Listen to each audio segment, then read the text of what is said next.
4 కోట్ల రూపాయల విలువైనటువంటి ల్యాండ్ కబ్జా కేసులో తమ్మినేని కుటుంబం మొత్తం కూడా నిందితులుగా చేర్చబడ్డారు. ఆల్రెడీ ఈ విషయం స్వయంగా శ్రీకాకుళం ఎస్పీనే చెప్పడం జరిగింది. అయితే ఆ రోజు ఆదివారం నాడు ప్రెస్ మీట్ జరిగితే సోమవారం ఉదయం తెల్లారిగట్ల 3 గంటల ప్రాంతంలో తమ వాహనాలు, ఎలక్ట్రానిక్ గాడ్జెట్స్, అలాగే మొబైల్స్ అన్ని కూడా వదిలేసి ఒక ప్రైవేటు వాహనంలో కుటుంబం మొత్తం కూడా పరారైపోయారు. ఎక్కడ ఉన్నారు అనేది ఇప్పటి వరకు ఎవరికీ తెలియదు. అయితే వీళ్ళు ఇక్కడ నుంచి పారిపోయి తెలివిగా ముందస్తు బెయిల్ కోసం కోర్టుకు వెళ్లారు. ఒక రకంగా ముందస్తు బెయిల్ కూడా కాదు, క్వాష్ పిటిషన్ వేశారు. అంటే ఈ కేసు పూర్తిగా తప్పుడు కేసు, మా మీద రాజకీయ కక్షతో పెట్టారు కాబట్టి ఈ కేసును కొట్టివేయండి అని చెప్పి తమ్మినేని కుటుంబం పారిపోయి హైకోర్టును అయితే ఆశ్రయించారు. దీంట్లో హైకోర్టు తరపున, ప్రభుత్వ తరపున కూడా లాయర్లు అయితే వాదన వినిపించారు. అయితే నిన్న హైకోర్టు నుంచి కూడా తమ్మినేని సీతారాంకి రక్షణ దొరకలేదు. ససేమిరా రక్షణ కల్పించడానికి కోర్టు ఒప్పుకోలేదు. ఒప్పుకోకపోవడమే కాదు, కోర్టు కొద్దిగా ఘాటైన వ్యాఖ్యలు కూడా చేసింది. అసలు మీరు ఈ భూమి కొన్నారు అంటున్నారు కదా, కొంటే ఎలా కొన్నారు? డబ్బులు ఇచ్చి కొన్నారా, చెక్ ఇచ్చి కొన్నారా? డబ్బులు ఇచ్చి కొంటే ఆధారం ఏంటి, చెక్ ఇచ్చి కొంటే ఏ అకౌంట్లో డిపాజిట్ చేశారు? అసలు మీరు ఏ అకౌంట్ నుంచి డ్రా చేసి వాళ్ళకు డబ్బులు ఇచ్చారు? ఎందుకంటే 37 లక్షల రూపాయలు కొన్నాము అని చెప్పి నిన్న కోర్టులో చెప్పారు వాళ్ళు. సో 37 లక్షల రూపాయలు ఎక్కడి నుంచి తెచ్చారు మీరు? మన ఇంట్లో 37 లక్షల డబ్బులు అయితే పెట్టుకోం కదా క్యాష్. సో ఏ అకౌంట్ నుంచి డ్రా చేశారు, ఏ అకౌంట్కి ట్రాన్స్ఫర్ చేశారు? దాన్ని నిరూపించే ఆధారాలు మొత్తం కూడా కోర్టు ముందు ఉంచండి అని చెప్పి నిన్న కోర్టు ఆదేశించింది. అదే సమయంలో ఇంకో మాట కూడా చెప్పింది. సో ఇప్పుడున్నటువంటి పరిస్థితుల్లో రక్షణ కల్పించడం కానీ, కేసును కొట్టివేయటం కానీ జరగదు. కేసు ప్రాథమిక విచారణ దశలో ఉంది. సో ఆరోపణలు వచ్చింది మీ మీద కాబట్టి దాన్ని నిరూపించుకోవాల్సిన బాధ్యత మీ మీదే ఉంటుందని చెప్పి నిన్న కోర్టు కూడా వ్యాఖ్యానించింది. దీంతో హైకోర్టు రక్షణ కూడా కరువైంది. అయితే హైకోర్టు ఒక వెసులుబాటు కల్పించింది. ఏంటంటే మీకు నిజంగా భయం ఉంది, అరెస్టు చేస్తారు, లేకపోతే ఇంకో భయం ఉంటే ముందస్తు బెయిల్ పిటిషన్ కి వేసుకోండి, దాని మీద విచారణ చేసి అప్పుడు అందులో వాదనలో పస ఉంటే అప్పుడు ముందస్తు బెయిల్ గురించి ఆలోచిద్దాం తప్ప ఇప్పుడు మాత్రం బెయిల్ పిటిషన్ మీకు రక్షణ కల్పించడానికి కానీ, నోటీసులు ఇవ్వడానికి తమ్మినేని తరపు లాయర్ ఇంకో మాట కూడా అడిగాడు. ఆ ఫోర్జరీకి మాకు సంబంధం లేదు, ఆ రజనీ అనే మహిళ భూమి అమ్మింది, మేము కొనుక్కున్నాము, మా తరపు కొనుక్కున్నారు, సో మాకు భూమి అమ్మకం వరకు మాత్రమే మాకు సంబంధం, ఆ ఫోర్జరీలకి, ఆ ఫేక్ డాక్యుమెంట్ల సృష్టికి వాటికి మాకు సంబంధం లేదని చెప్పి తమ్మినేని సీతారాం తరపు లాయర్ కూడా చెప్పే ప్రయత్నం చేశాడు. బట్ కోర్టు మాత్రం అగ్రీ చేయలే. ఎందుకనంటే వాస్తవానికి తమ్మినేని సీతారాం ప్రమేయం లేకుండానే ఇంత తతంగం నడుతుందా? ఎక్కడో పక్క రాష్ట్రం నుంచి ఒక మహిళ వచ్చి ఇక్కడ ఏకంగా డెత్ సర్టిఫికేట్ సృష్టించి, ఫ్యామిలీ మెంబర్ సర్టిఫికేట్ సృష్టించి ఆ భూమిని తమ్మినేని సీతారాం కొడుకు మాత్రమే ఎందుకు అమ్మాలి? వేరొకరికి అమ్మొచ్చు కదా. అసలు ఫస్ట్ ఆ మహిళ ఇక్కడ మహిళ కాదు కదా. సో నిన్న కోర్టు కూడా ఏంటంటే దీంట్లో అగ్రీ చేయాల. మీ మీద ఆరోపణలు వచ్చాయి, నిరూపించుకోవాల్సిన బాధ్యత మీది. మీరు కొన్నాము అంటున్నారు కాబట్టి ఎలా కొన్నారు అనేది ముందు మా కోర్టు ముందు డాక్యుమెంట్ ఉంచండి, డాక్యుమెంట్ ఎవిడెన్స్ ఉంచండి మా దగ్గర అని చెప్పి కోర్టు చెప్పడంతో వైసీపీ అంటే తమ్మినేని సీతారాం తరపు లాయర్ కూడా ఏమీ మాట్లాడలేని పరిస్థితి. ఆ ఫోర్జరీతో సంబంధం లేదు కాబట్టి మిగతావన్నీ కూడా 7 సంవత్సరాల కంటే తక్కువ జైలు శిక్ష పడే సెక్షన్లే కాబట్టి మా దగ్గర వివరణ తీసుకుని మమ్మల్ని వదిలేయాలని చెప్పి కోర్టును కోరితే కోర్టు అందుకు కూడా నిరాకరించింది. కేవలం వివరణ తీసుకుని వాళ్ళని వదిలేయాలని పోలీసులకు ఆదేశాలు ఇవ్వడానికి కోర్టు కూడా ఒప్పుకోలేదు. సో అంటే ఆల్మోస్ట్ తమ్మినేని సీతారాం అరెస్టు కాకుండా అడ్డుకునే అన్ని ద్వారాలు మూసుకుపోయాయి. ఇంకా ఏదన్నా సుప్రీంకోర్టుకు వెళితే మనం చెప్పలేం కానీ అక్కడ ఏం జరుగుద్దో. ఇప్పటి వరకు అయితే తమ్మినేని సీతారాంకి అరెస్టును అడ్డుకోవడానికి కోర్టు ప్రయత్నాలు కూడా విఫలమైన నేపథ్యంలో ఆచూకీ తెలిసిన మరుక్షణమే పోలీసులు అరెస్టు చేయడానికి అయితే రంగం సిద్ధం చేశారు. ఆల్రెడీ బృందాలుగా ఏర్పడి తమ్మినేని సీతారాం గురించి అయితే ఎంక్వైరీ చేస్తున్నారు. ఆల్రెడీ మొన్న కూడా నేను చెప్పా, తమ్మినేని సీతారాం ఇప్పుడు వారిపోయి తర్వాత కోర్టులో కనపడతాడని చెప్పా. అన్నట్టుగానే నిన్న కోర్టులో పిటిషన్ వేశారు. కాకపోతే అక్కడ కూడా తమ్మినేని సీతారాంకి అయితే రక్షణ రాలేదు. దీనికి సంబంధించినటువంటి వార్త ఒకటి వచ్చింది, ఒకసారి చూద్దాం కోర్టు ఏమందో. వైకాపా నేత తమ్మినేనికి హైకోర్టులో ఎదురు దెబ్బ. మీకు, మీ కుటుంబ సభ్యులకు అరెస్టు నుంచి రక్షణ కల్పించలేం, డబ్బులు ఇచ్చి ఆస్తి కొన్నామని ఆధారాలు చూపించండి, ఫోర్జరీ అక్రమ రిజిస్ట్రేషన్ కేసులో న్యాయమూర్తి స్పష్టీకరణ. సో విన్నారు కదా, కోర్టు చాలా స్పష్టంగా చెప్పింది.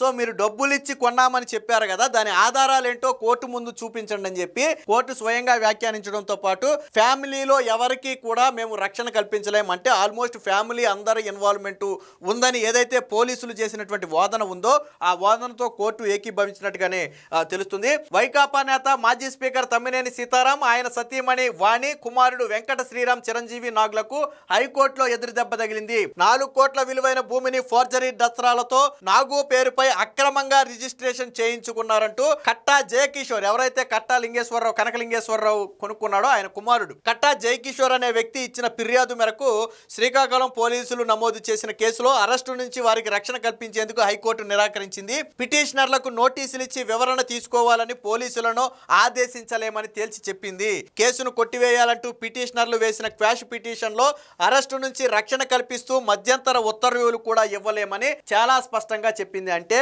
కేసు ప్రాథమిక దశలో ఉంది, ఆరోపణలు చాలా బలమైన ఆరోపణలు ఉన్నాయి కాబట్టి ఈ దశలో మేము జోక్యం చేసుకోలేము. మీ మీద ఆరోపణలు వచ్చాయి, మీరు కొన్నాము అని మీరు చెబుతున్నారు కాబట్టి ఆస్తిని ఎలా కొన్నారో దానికి సంబంధించినటువంటి ఆధారాలు, ముఖ్యంగా డబ్బు ఏ రూపంలో చెల్లించారు లాంటి ఆధారాలు కోర్టు ముందు ఉంచాలని చెప్పి నిన్న కోర్టు ఆదేశించింది. దీంతో వాళ్ళకు ఉన్నటువంటి ఒకే ఒక్క హోప్ ఏంటంటే మాకు ఫోర్జరీతోనూ తప్పుడు సర్టిఫికేట్ తో మాకు సంబంధం లేదు కాబట్టి అని కోర్టులో చెబితే కోర్టు నమ్ముతుంది. మిగతావన్నీ కూడా అక్రమంగా రిజిస్ట్రేషన్ చేయించుకోవడం ఇవన్నీ కూడా 7 సంవత్సరాల కంటే లోపు జైలు శిక్ష ఉన్నటువంటి నేరాలు కాబట్టి పెద్దగా మనకి ఇబ్బంది ఉండదు, నోటీసులు ఇచ్చి వదిలేస్తారని వీళ్ళు భావించారు.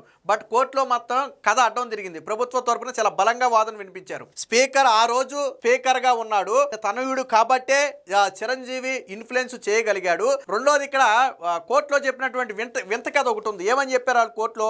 డెత్ సర్టిఫికేట్ కి ఆ ఫ్యామిలీ మెంబర్ సర్టిఫికేట్ కి మాకు సంబంధం లేదని చెప్పి కోర్టులో చెప్పారు. కేవలం రజనీ అనే అమ్మాయి భూమి అమ్మింది, మేము కొన్నాం, అక్కడ వరకే మాకు సంబంధం, వాటితో మాకు సంబంధం లేదని చెప్పారు. సరే, ప్రాక్టికల్ గా మాట్లాడుకుందాం. ఈ రజనీ అనే మహిళది ఎక్కడ?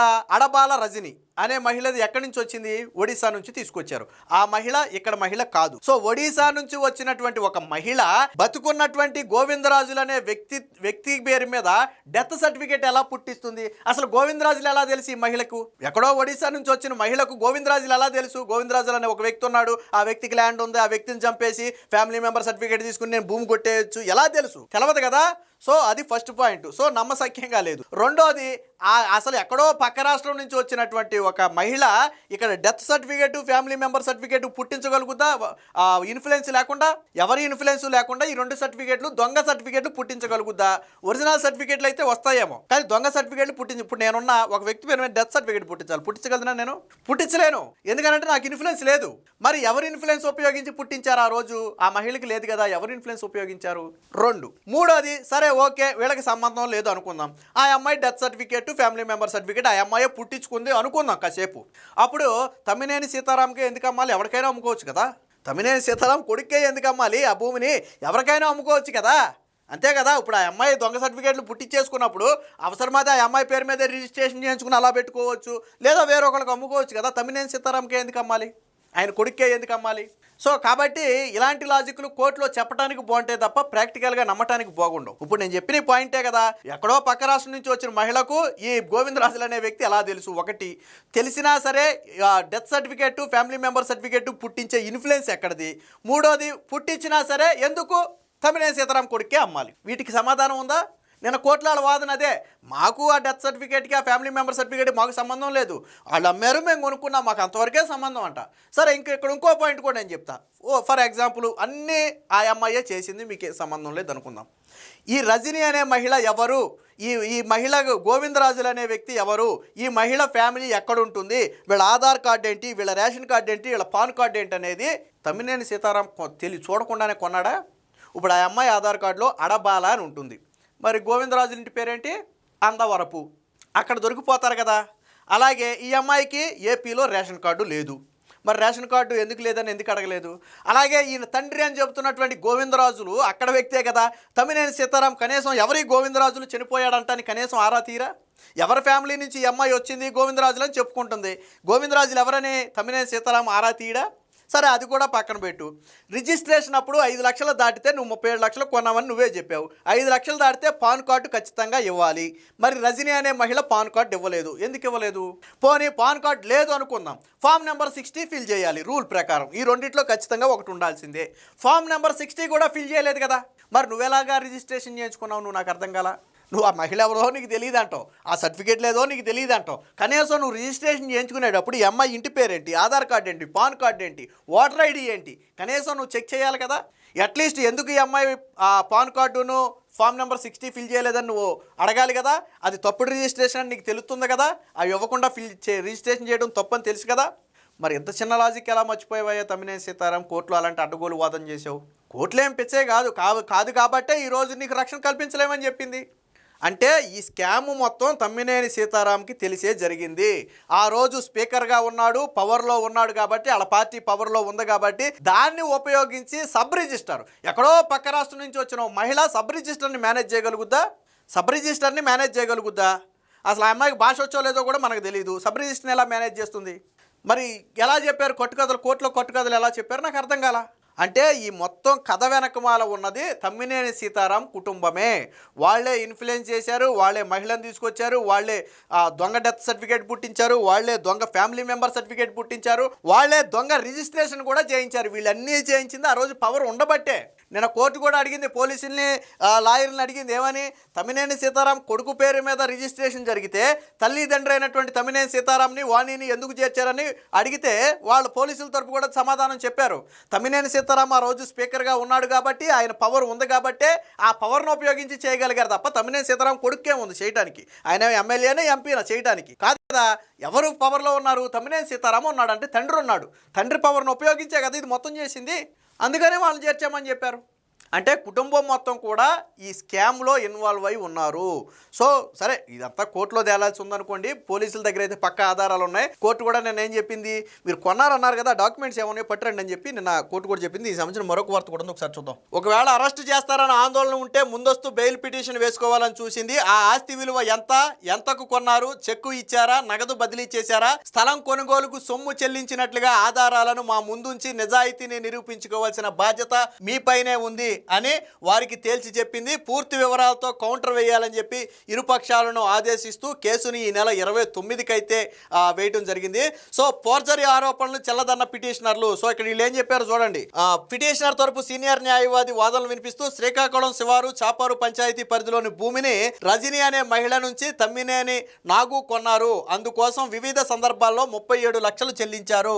సొమ్ము చెల్లించడానికి రిజిస్టర్ సేల్ డీడ్ ఆధారం, మరణ ధృవీకరణ పత్రం, కుటుంబ సభ్యుల ధృవీకరణ పత్రం సృష్టించడంలో పిటిషనర్లకు సంబంధం లేదు కాబట్టి ఫోర్జరీ సెక్షన్లు చెల్లదు. మిగిలిన సెక్షన్లు 7 ఏళ్లలోపు జైలు శిక్షకు వీలున్నవే కాబట్టి బిఎన్ఎస్ సెక్షన్ 35/3 ప్రకారం నోటీసులు ఇచ్చి వివరణ తీసుకునేలాగా పోలీసులను ఆదేశించండి అని కోరారు. పోలీసుల తరపు వాదనలు కూడా వినిపిస్తూ, కోట్ల రూపాయల ఆస్తిని కాజేసేందుకు పిటిషనర్లు మరికొంతమందితో కలిసి కుట్రపూరితంగా వ్యవహరించారు. తప్పుడు పత్రాలు సృష్టించడంలో వీరి పాత్ర ఉంది. పిటిషనర్లు క్రిమినల్ చర్యలను సివిల్ వివాదంగా మార్చే ప్రయత్నం చేస్తున్నారని చెప్పి వీళ్ళ తరపున కూడా వాదనలు అంటే వాళ్ళు ఎంత చక్కగా చెప్పారు చూడండి. ఆ ఫోర్జరీ సర్టిఫికేట్, ఆ దొంగ సర్టిఫికేట్లు మాకు సంబంధం లేదు, భూమి అమ్మితే మేము కొన్నాం, అంతవరకే మాకు సంబంధం అని చెప్పారు. బట్ కోర్టు అయితే దీన్ని నమ్మే పరిస్థితి అయితే కనపడలేదు. మొత్తంగా తమ్మినేని కుటుంబం మొత్తం కూడా పారిపోయి ఈరోజు కోర్టు నుంచి రక్షణ పొందే ప్రయత్నం అయితే చేసింది. సో అది కూడా విఫలం అవడంతో ఏ క్షణమైనా సరే తమ్మినేని కుటుంబం అరెస్టు జరగవచ్చు అనేది ఇప్పుడు జరుగుతున్నటువంటి ప్రచారం.